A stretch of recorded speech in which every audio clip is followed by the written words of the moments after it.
Ok, hemos trabajado con 3 de las 16 claves de observación. Hemos trabajado con repeticiones, con quiénes y con mandatos. Podemos hacer mucho más trabajo en el paso de la observación. Y tal vez vamos a regresar más tarde a hacer algo más con la observación. Pero por ahora deseo que cambiemos el tema y vamos hacemos un poquito de trabajo con la interpretación para que usted pueda aprender algo sobre la interpretación antes de cansarse. ¿Ok? Entonces voy a hablar con usted sobre las preguntas que usamos en el paso de la interpretación. Usted recuerda que los 3 pasos mayores del estudio inductivo son la observación, qué dice el texto, la interpretación, qué significa o qué significaba a ellos en ese tiempo, aún mejor, y la aplicación que debo hacer. Entonces, en la interpretación estamos pensando en qué significa. Y hay 3 como subpasos en la interpretación. Y primer subpaso en la interpretación es que bombardeamos el texto con preguntas del tipo ¿por qué? Bombardeamos el texto con preguntas del tipo ¿por qué? ¿Por qué se dice esto? ¿Por qué se repite esto? ¿Por qué se usa esta palabra y no otra palabra? ¿Por qué? ¿Por qué? ¿Por qué? La idea aquí es que tengamos una tormenta de ideas para hacer preguntas de. No hay ninguna pregunta loca en este paso, ¿ok? Ninguna pregunta loca, ¿ok? Puede hacer cualquier pregunta y más tarde vamos a considerar cuáles preguntas debemos considerar más profundamente, ¿ok? Pero no deseamos limitarnos en este punto ahora, en el comienzo de la interpretación. Necesitamos pensar en las más preguntas que podemos pensar en. ¿Por qué Pablo estaba hablando sobre vosotros y boom, fiel compañero, una persona singular no nombrado? ¿Por qué él dice eso? ¿Y por qué él usa la palabra fiel compañero en vez de amado hermano? O en vez de colaborador fiel o algo así. ¿Por qué fiel hermano? ¿Ok? Y porque él no quería identificar por nombre la persona a quien estaba hablando, ¿ok? O a quien estaba hablando, ¿ok? ¿Por qué? ¿Por qué Pablo quería hablar tanto sobre regocijarse y gozo?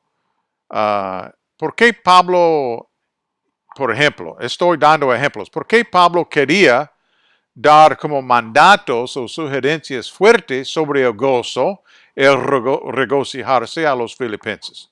¿Qué fue la raíz de eso? ¿Ellos no tenían gozo? ¿Ellos estaban experimentando mucha tristeza? ¿Por qué Pablo pensó que era importante animarles a ellos a tener gozo? ¿Ok? Por ejemplo, um, no voy a dar más ejemplos ahora porque no quiero abrumarle, ¿ok? Es la primera subpaso. Bombardeamos el texto con preguntas del tipo ¿por qué? El segundo subpaso. Bombardeamos el texto con preguntas de significado. ¿Qué fue el significado a esto o eso a los oyentes? Perdóname. Mi teléfono está sonando. Se me olvidó ponerlo en silencio. Silencio, perdóname. Ok, ¿qué fue el significado a eso o a eso a los oyentes o lectores originales? ¿Qué fue el significado de tal concepto, tal palabra, tal frase? Por ejemplo, había un significado especial sobre la frase fiel compañero. Había algo significante o que fue el significado en ese tiempo a la palabra gozo o la palabra regocijarse. Ok, por ejemplo, ok, entonces la idea aquí, en el primer subpaso bombardeamos el texto con ¿por qué? Y en el segundo subpaso bombardeamos el texto con preguntas de ¿qué significaba? ¿Qué significó? ¿Ok? Y en el tercer subpaso del paso de la interpretación consideramos preguntas de contexto. Preguntas de contexto. ¿Cómo se usa esta palabra o frase o concepto en otras partes de este párrafo? ¿Cómo se usa esta palabra o frase o concepto en otras partes de este capítulo? ¿Cómo se usa esta palabra o frase o concepto en otras partes de este libro?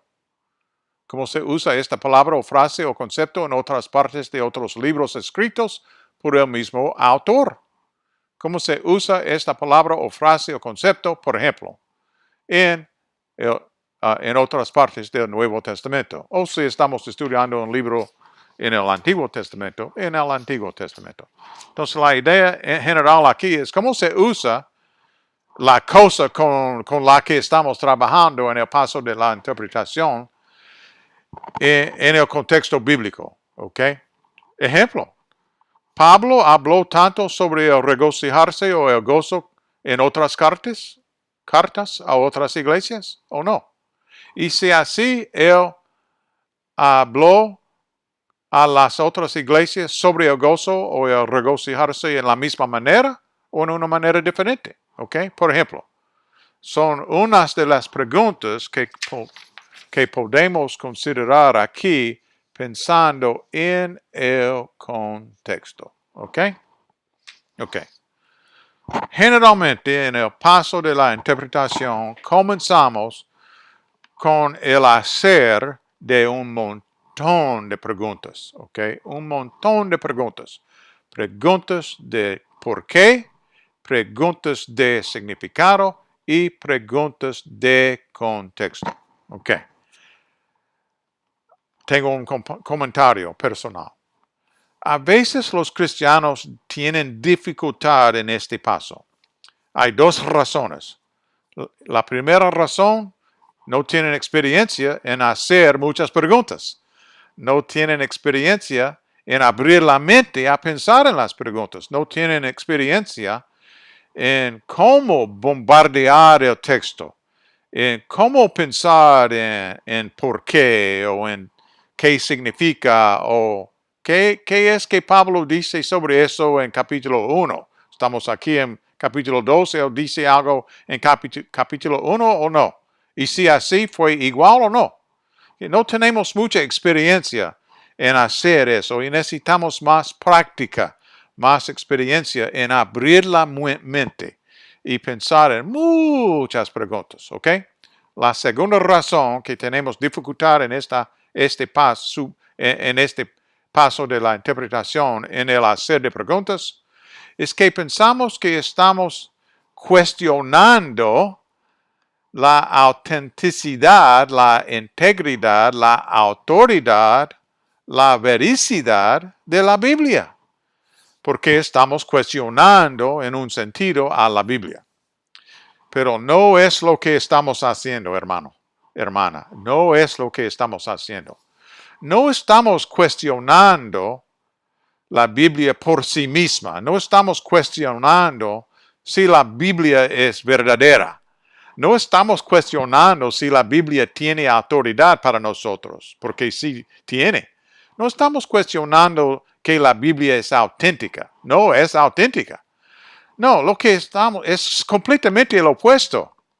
Ya que valoramos mucho a la Biblia, ya que deseamos honrar a Dios, el autor de la Biblia, ya que queremos entender y aplicar la Biblia a nuestras vidas, estamos haciendo preguntas de significado, contexto y por qué para entenderla y aplicarla a nuestras vidas. Entonces, el hacer de preguntas en el paso de interpretación no es un señal de no valorar a la Biblia. No, es completamente el opuesto. Es un señal que valoramos mucho a la Biblia y quisiéramos tomar tiempo para entenderla aún mejor y aplicarla aún mejor a nuestras vidas. Esta es la idea. ¿Ok? Ok. Ahora, deseo que usted escoge uno de los quienes que usted ya identificó y examinó, y deseo que usted haga las preguntas de interpretación sobre ese quién. Usted va a hacer preguntas de por qué, preguntas de contexto, de significado y preguntas de contexto sobre uno de los quienes que ya usted ha identificado en el libro de Filipenses. Dios lo bendiga. Dios la bendiga. Gracias, gracias, gracias.